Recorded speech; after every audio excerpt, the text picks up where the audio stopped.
All right. Good morning, everyone. It is 8:28 on the morning of November 21st, 2022, and this is my pre-market strategy session. So, if the market opened up right now, the Qs would open up a 0.5% lower than its previous close. And on the face of that, I mean, it's bearish, right? So, and that is the direction of our trend. You can see here, this is the daily chart. And the trend is down. And so, generally speaking, the trend is your friend and you want to trade in the direction of the trend. You have a higher probability of success when you trade in the direction of the trend. It's just in bear markets, the thing about bear markets is one of the signatures of bear markets are these rip your face off rallies. And even intraday moves when volatility is up, and it's volatility right now. The VIX is at 2382. That implies approximately a 1.5% move on any given day to the upside or the downside. Right now, the VIX is breaking down. Here it is on the 10-minute. We can see this red line right here, which is a trend line that I put in. You're not supposed to chart the VIX. You're not supposed to do technical analysis on the VIX. But if you look here, this is the daily.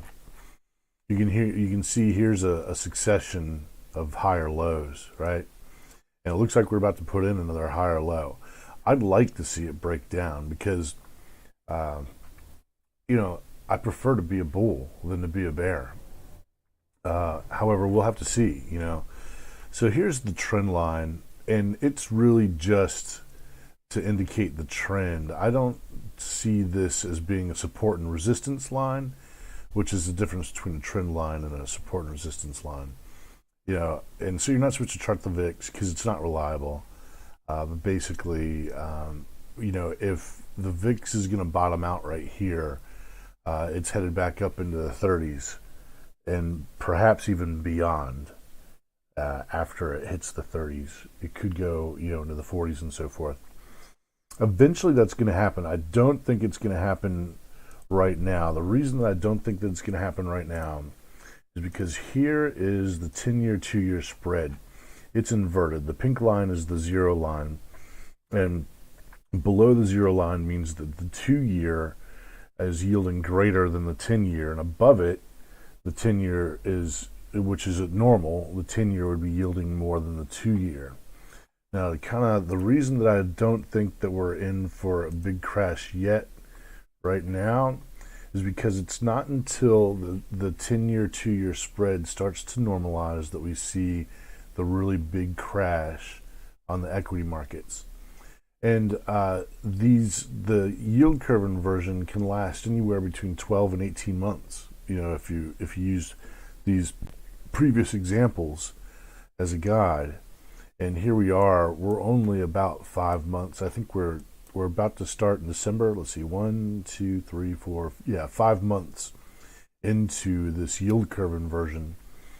And so that leaves us what? I mean, if a normal yield curve inversion, given previous examples, lasts between 12 and 18 months, that gives us 7 to 13 months between now and when I expect to see the yield curve normalize and the big crash to happen. So I think that we are stacking up for a bull market rally, or I'm sorry, a bear market rally, but nothing goes up in a straight line.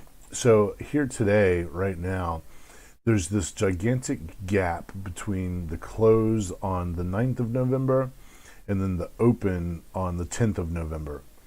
And in technical terms, this needs to be repaired. All gaps eventually get filled and repaired. And so it would be nice if it did it sooner rather than later. So I think it's safe to trade to the downside. I think it's safe to get into bear trades between now and when this gap fills. I could be wrong.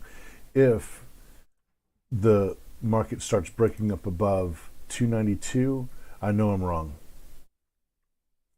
All right. And then the other thing here, let's look at this. So on Friday, I put in a forecast of what I thought was going to happen on the market that day. And I got about the first 30 minutes right, but then after that, the rest of my prediction here was quite far off, as you can see. So, made a little bit of money at the open, and then didn't really trade the rest of the day. So, that's where it goes. We'll get rid of that. Today, I don't really have a prediction today of how things are going to look. 285.44. If the market, if the Qs make it all the way up to 285.44, I'd expect to see some resistance there, and for it to come back down. 285.44 is a good spot to start getting. In my opinion, that's a spot for me where I would start getting into shorts. And I really am looking for this gap to fill sooner rather than later here. And if it comes down, it would be really neat if it comes down and tests this 267 area right here and then moves back up, because then that would be a new series on this bear market rally of higher lows. If we get a test right in here somewhere, we can get a test of this 267 level right here and then a move higher. It would be pretty neat for the bear market rally, short term I am bearish. I'm bearish on the day.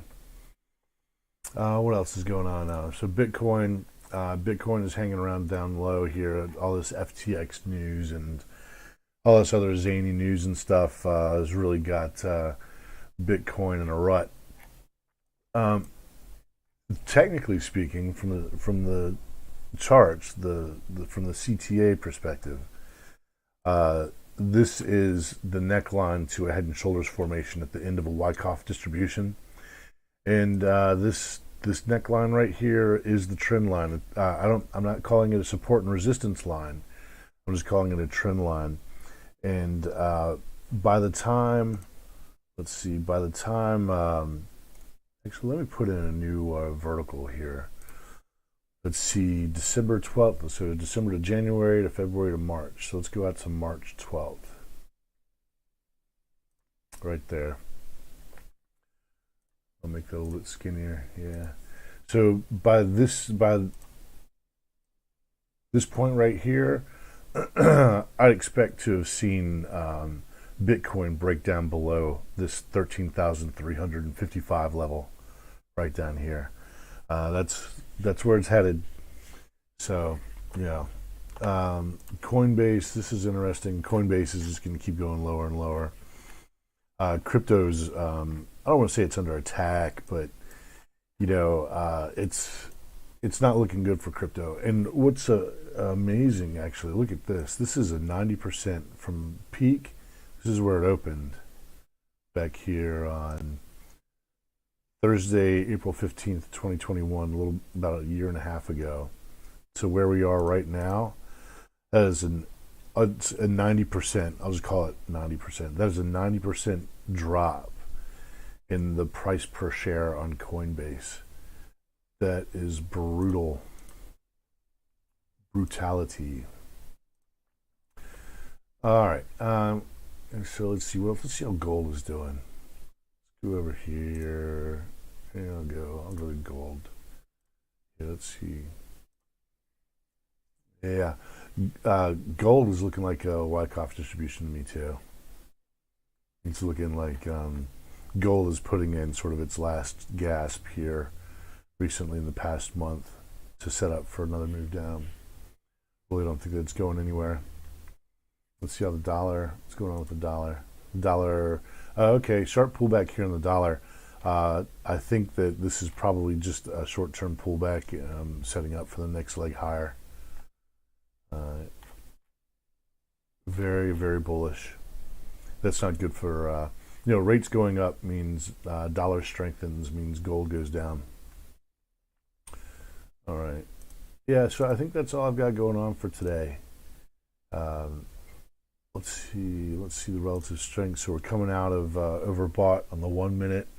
They're coming out of oversold on the 10 minute. Coming out of oversold on the 10 minute. Usually that's bullish. So usually that means higher prices for the next hour or so. A bounce off of 285.44 would be really great. All right, everybody. Good luck out there. Keep your risk tight. Click like, share, subscribe, leave a comment, tap the bell. Actually, while I'm at it, wherever the price opens, so we get an opening price. Suppose for a moment the price opened right now at 283.31.